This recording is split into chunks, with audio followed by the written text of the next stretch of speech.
Hi.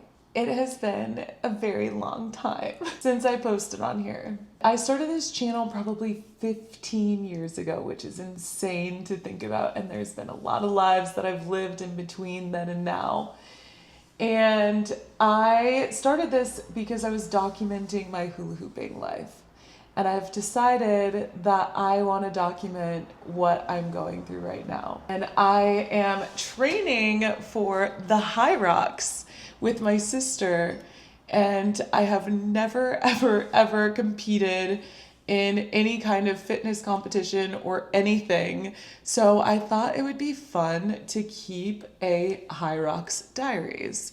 So that is what I'm doing here. I'm going to share my story, my experience, my workouts, everything that I'm going through while I am training for the Hyrox. We are 96 days out, which doesn't seem like, I don't know, it seems so close, which is so crazy.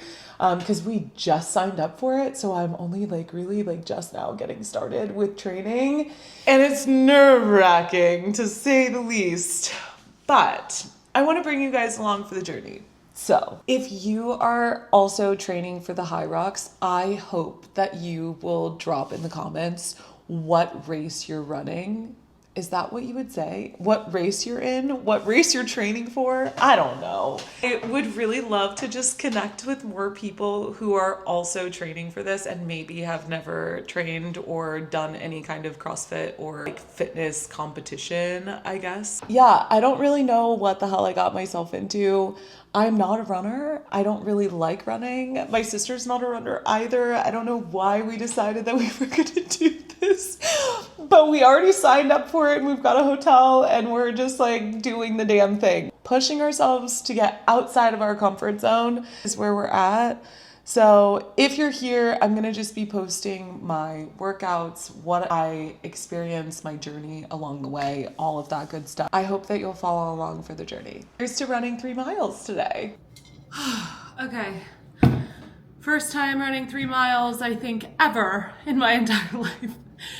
Consistently like that on a treadmill, and I'm running about a 10-minute mile. I had to stop at 1 mile and stretch. I had to stop at 2 miles and stretch, and then I had to stop at 2.8 because my legs just felt like they were absolute toast. I'm gonna make myself some breakfast, drink a cup of coffee maybe, and then I'm going to a vintage fair, like a little thrift fair, so that should be fun. But here is day 96. Yay. Or 96 days until. So we are 14 weeks out. So 14 weeks to get faster, to get stronger, to do hard things. Yeah, we can do it. If I can do it, you can do it. Okay. Love you, bye.